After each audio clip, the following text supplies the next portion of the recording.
एक दिन बरसात गिरी और कान में इतना सा कह गई कि किसी की भी गर्मी ज़्यादा दिन तक नहीं रहती, भले वो सूरज क्यों ना हो। नमस्कार दोस्तों, मैं हूं अंकित और आप देख रहे हैं डोंट गिव अप। सुनाता हूं एक छोटी सी कहानी। एक गरीब घर का लड़का जो शहर में आकर नौकरी की तैयारी कर रहा है। कुछ परीक्षाएं दे चुका है तो कुछ परीक्षाएं देने वाला है, कुछ इंटरव्यू दे चुका है। और एक दिन एक खुशी का कॉल उसे मिलता है।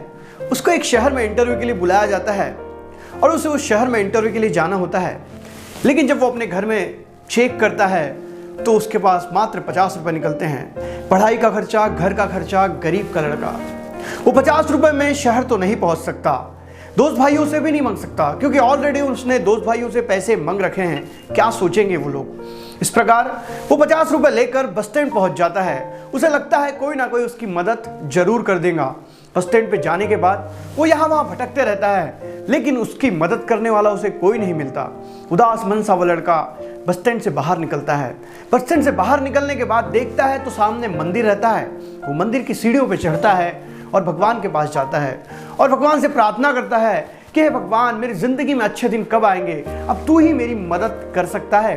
और जब वो मंदिर के बाहर आता है और सीढ़ियों पर बैठकर अपने जूते की लेस बांधते रहता है, तभी वो बाजू में देखता है कि एक फकीर बैठे हैं जिनका कटोरा पैसे से भरा हुआ है। और तब वो भगवान से कहता है, वाह रे भगवान, जिसको जरूरत है उसे तू देता नहीं है और जिसको कोई जरूरत नहीं है उसके पास तूने इतना सारा दे के रखा है।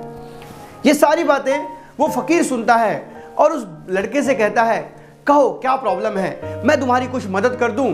तो लड़का कहता है, फकीर तू तो खुद ही मांग के खाता है, तू मेरी मदद कैसे करेगा। फकीर कहता है, मुझे ज़्यादा पैसों की आवश्यकता नहीं होती, थोड़ी बहुत दवाइयाँ लगती हैं और एक टाइम मैं खाना खाता हूँ और बचे हुए पैसे मैं खुद शाम को जाकर मंदिर की दान पेटी में डाल देता हूँ। अगर तुझे ज़रूरत है तो मुझसे मदद ले ले। लड़का कहता है, पूरे 500 रुपये की ज़रूरत है कम से कम, मुझे दूसरे शहर जाना है इंटरव्यू के लिए। तो फकीर कहता है, ये पैसे मुझसे ले ले। वो लड़का कहता है, ठीक है, मैं जब भी मेरे पास आ जाएंगे तो मैं ज़रूर तुम्हें पैसे लौटाऊंगा। फकीर कहता है, मेरा तो ठिकाना यही है, जब आना है आ जाना, कोई बात नहीं, ये तुम पैसे ले लो। लड़का उन पैसों को लेता है और इंटरव्यू देने जाता है और लकीली उसका वो जॉब लग जाता है। लड़का बहुत खुश होता है और शाम को जब वापस आता है तो सोचता है कि अब मैं सबसे पहले ये खबर सुनाऊंगा उस फकीर बाबा को और उनका धन्यवाद दूंगा कि आपके कारण मुझे आज नौकरी मिल गई है। जब वो उस मंदिर के पास पहुंचता है तो वहां उसे बहुत भीड़ दिखती है। भीड़ देखने के सोचने लगता है कि यहाँ क्या हुआ है। जब वो लोगों से पूछता है तो लोग बताते हैं यहाँ एक फकीर बाबा बैठा करते थे जो मर गए। भीड़ को छाटते हुए जब वो आगे जाता है तो देखता है तो क्या, वही फकीर बाबा जिन्होंने उसकी मदद की थी वो मर गए रहते हैं। और तभी एक व्यक्ति वहां से कहता है, शायद इनको दवाई खानी होती थी और इनके पास पैसे नहीं थे और इसीलिए इन्होंने दवाई नहीं खाई और मर गए। और तभी पीछे से आवाज आती है, अच्छा ही हुआ मर गया, वैसे भी भिखारी था, कोई काम का नहीं।